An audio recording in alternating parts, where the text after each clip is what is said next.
이번 시간에는 건선에 대해서 알아보도록 하겠습니다. 아토피가 동생이라면 건선을 형이라고 할 수 있습니다. 우리나라 같이 과학이나 의학이나 교통이나 IT가 발달된 나라에서 아직도 건선이나 아토피를 검사하는 방법이 없습니다. 그래서 저는 건선 환자들, 아토피 환자들의 모발을 한번 분석해 봤습니다. 즉 미네랄 중금속 검사를 해봤습니다. 어떤 결과가 나올 것인지 궁금하기도 했습니다. 건선 환자들을 조사해보니 중년 여자분들이 많이 계셨습니다. 건선은 늙어서 죽을 때 땅속으로 가지고 간다는 말이 있습니다. 그만큼 낫지 않은 피부질환입니다. 제가 12년 동안 모발 검사를 해보았는데 여러 질병 중에서도 건선 환자분들이 필수 미네랄이 제일 적었습니다.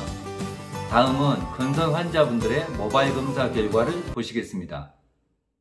먼저 검사 결과를 해석하는 방법에 대해서 알려드리도록 하겠습니다. 위에 있는 유독성 원소는 허용 범위가 있습니다. 유독성 원소 결과치 허용 범위 숫자로 있고 그 다음에 그래프로 허용 범위가 있습니다. 허용 범위는 오른쪽으로 초과가 되면은 몸에서 중금속이 많다는 이야기입니다. 그리고 아래 그래프 필수 미네랄은 가운데가 균형 범위입니다. 원소의 이름이 맨 처음에 영양 미네랄 원소의 이름이 있고요. 그 다음에 결과치가 있습니다. 그 다음에 균형 범위가 있습니다. 균형 범위가 있어야 결과치를 알 수 있지 않습니까? 그 다음에 가운데 그래프를 보시면 균형 범위는 그래프의 가운데를 보시면 균형 범위가 있습니다. 왼쪽은 적어서 불균형, 오른쪽은 많아서 불균형입니다. 그래프가 왜 이렇게 된다냐라고 생각하신 분이 계시는데 우리가 반찬이나 국물에다가 소금을 넣을 때 소금이 너무 많이 들어가면 짜서 못 먹고 소금이 너무 적게 들어가면 싱거워서 못 먹지 않습니까? 간이 맞다, 맛의 황금 비율이다. 그게 바로 그 영양의 균형이라고 생각하시면 됩니다. 그래서 왼쪽은 적어서 불균형, 오른쪽은 많아서 불균형입니다. 첫 번째 검사 결과 59세 여자분의 검사 결과를 보시면은 위에 있는 유독성 원소는 다른 것은 수은이 약간 있지만 허용치 범위 안에 있죠. 그 다음에 세 번째 알루미늄은 오른쪽으로 초과가 되어 있습니다. 이것은 알루미늄이 많다라는 이야기입니다. 알루미늄이 그러면 많은 이유가 있을 거 아닙니까? 알루미늄은 의약품에도 있지만 대부분은 밀가루 표백제가 알루미늄이 많이 들어 있습니다. 원래 밀가루는 하얀 A4지처럼 하얀 백색이 아닙니다. 표백이 돼 있고 표백이라고 하면 눈처럼 하얗게 만드는 게 바로 그 표백제라고 생각하시면 됩니다. 그래서 밀가루가 나쁜 게 아니라 밀가루 첨가제 중에서 밀가루 표백제, 그 다음에 베이킹파우더라고 하죠. 밀가루 팽창제 안에 알루미늄이 들어있다고 합니다. 그래서 이 알루미늄은 먹었을 때 우리 몸에 많이 쌓였을 때 필수 지방산의 흡수를 방해합니다. 원소 기호는 인이죠. 인의 흡수를 방해합니다.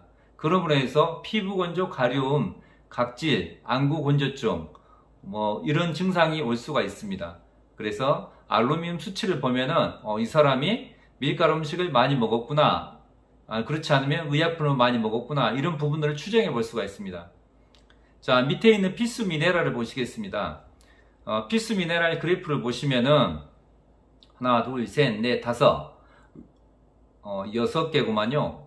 왼쪽으로 6개의 원소가 왼쪽으로 불균형입니다. 이것은 몸에서 이 원소가 적다라는 것입니다. 이 59세 여자분은 몇 년에 거쳐서 건선 환자신데 매우 심하십니다. 제가 여러 번 만나 뵀거든요. 자, 보시면은 칼슘, 마그네슘, 나트륨 붙어 있네요. 나트륨, 칼슘, 마그네슘, 아연, 인, 셀레늄이 부족합니다. 자, 칼슘을 보시면 나트륨은 살짝 적죠. 나트륨은 18에서 85인데 15, 나트륨은 살짝 적습니다. 그리고 칼슘을 보시면은 칼슘은 450에서 1105인데 여기서 230입니다. 칼슘은 매우 적습니다. 그리고 마그네슘을 보시면 44에서 98인데 균형 범위가 결과치로 보면은 21입니다. 그 밑에 피부 면역의 지표인 아연을 보시면은 균형 범위가 150에서 250인데 125입니다. 매우 적습니다.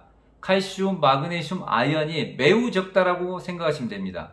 그 다음에 인이 필수 지방산인 인이 145에서 250인데 131입니다. 적은 편입니다. 이분은 인의 수치로서 피부 건조, 가려움, 각질을 알 수가 있습니다. 그리고 맨 밑으로 내려오면 셀레늄의 수치가 적습니다. 셀레늄이 0.6에서 1.6인데 균형 범위가 여기는 0.5입니다.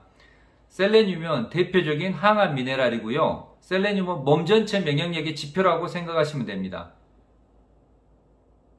그래서 이분은 6가지 원소가 부족한데 그 중에서 칼슘, 마그네슘, 아연인 셀레늄이 부족합니다.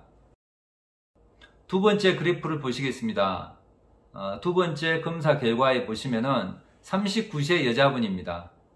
여기서 유독성 원소를 보시면은 여기도 알루민의 수치가 매우 초과되어 있습니다. 알루미늄 그래프를 보시면 오른쪽으로 초과되어 있습니다.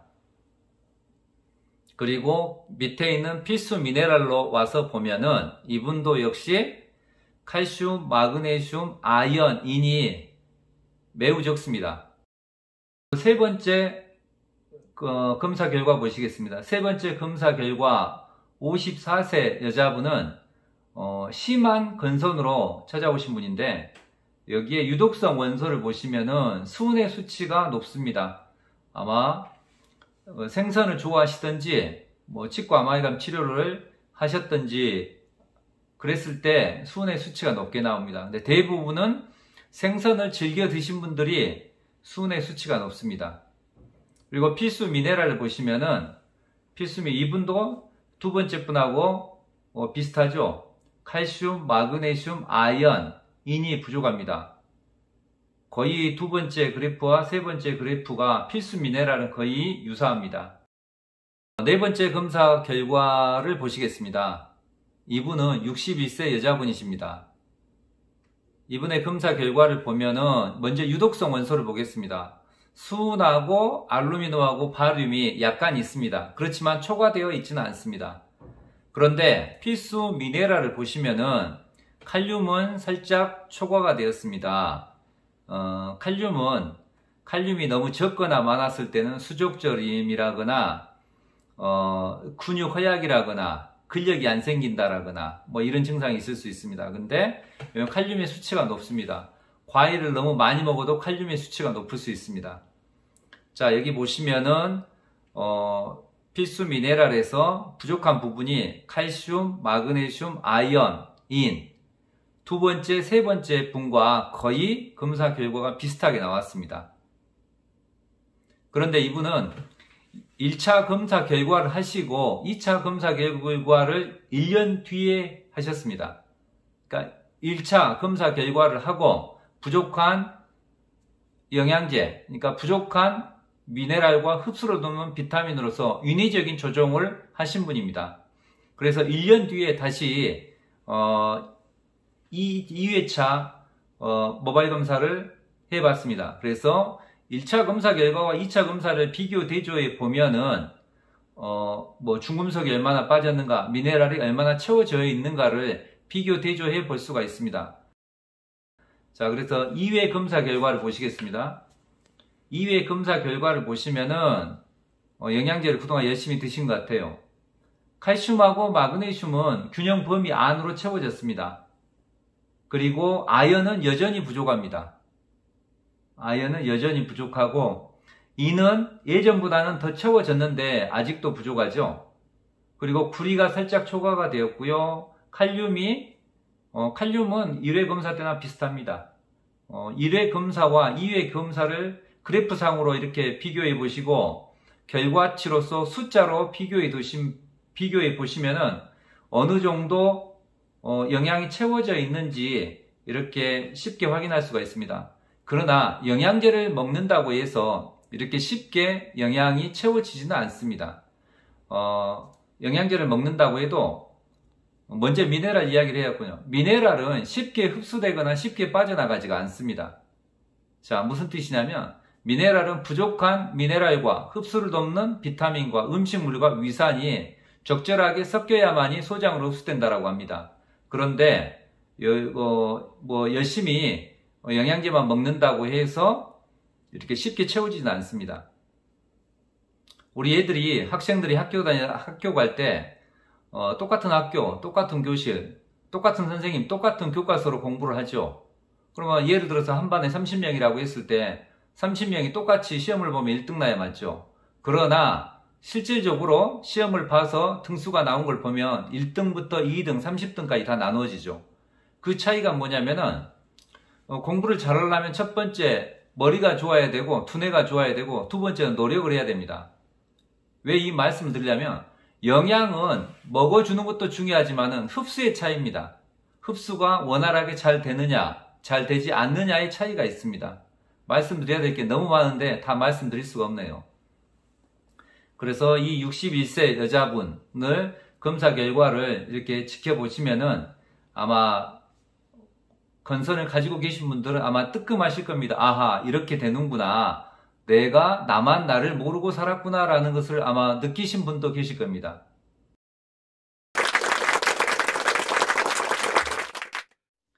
건선이라고 하는 잘 낫지 않은 난치성 질환이라기도 하고 어떤 사람은 불치병이라고도 이렇게 이야기를 합니다. 그러나 그 부분은 뭐냐면은 모든 걸 약으로만 해결하기 때문에 그렇습니다. 물론 약을 먹어야 맞고 약을 발라야 맞습니다. 그러나 그 이전에 먼저 채워야 할 것이 영양의 균형입니다. 내 몸에 있는 탄수화물, 지방, 단백질, 비타민, 미네랄의 균형을 잡아줘야 됩니다. 자, 그런데 여기서 탄수화물, 지방, 단백질이 부족한 사람은 많이 없겠죠. 잘 먹고 사니까. 그러나 자동차로 비교를 했을 때 탄수화물, 지방, 단백질이 연료라면은 이 연료를 태워주는 점화 플러그가 바로 필수 미네랄입니다. 필수 원소라고 하죠. 그런데 이 필수 원소를 흡수하려면은 비타민이 필요합니다. 물론 미네랄은 수용성 미네랄과 불용성 미네랄로 나뉘게 됩니다. 수용성 미네랄은 나트륨하고 칼륨입니다. 나트륨은 소금이고 칼륨은 과일 껍질이나 과일에 많습니다. 수용성 미네랄은 비타민이 없이도 흡수될 수 있다는 겁니다. 그러나 불용성 미네랄은 이렇게 물이나 기름에 쉽게 녹지 않는다고 해서 불용성입니다. 그래서 불용성 미네랄을 흡수하기 위해서는 부족한 미네랄과 흡수를 돕는 비타민과 음식물과 위산이 섞여야 됩니다. 그래야만이 소장으로 흡수가 된다라는 거죠.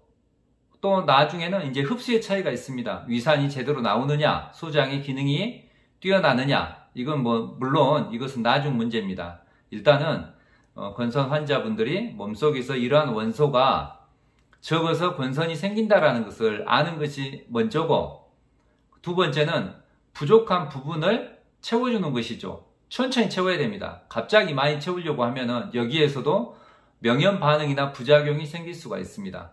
일단은 먼저 내 몸에서 이 원소가 부족해서 건선이 생겼구나, 아니면 난치성 피부질환이 생겼구나, 이것을 약을 먹거나 바르면서도 약을 먹거나 바르는 것과 이 부족한 원소를 채우는 것은 별개의 문제입니다. 영어를 좋아해서 영어 공부를 열심히 한다고 해서 국어 수학까지 잘하는 것은 아닙니다. 영어를 잘할 뿐이죠.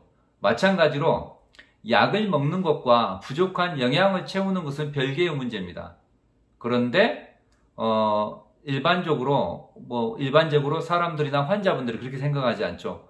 약을 먹으면 모든 게 해결될 것이다. 약을 바르면 모든 게 해결될 것이라고 생각을 합니다. 그러나 그렇지 않습니다. 영양이라고 하는 것은 아연이 부족하면 아연하고 비타민 B군하고 음식물하고 위산이 섞여야 되는 것이고, 칼슘이 부족하면 칼슘하고 비타민 D하고 음식물하고 위산이 섞여야 되는 것입니다. 그러듯이 의학에서 바라보는 시각이 있고 영양학이나 기능의학에서 바라보는 시각이 또 다르다는 것을 알면 좋고, 이걸 또 인정하면 더 좋겠죠. 이번 시간은 이것으로 마치겠습니다. 시청해 주셔서 감사합니다.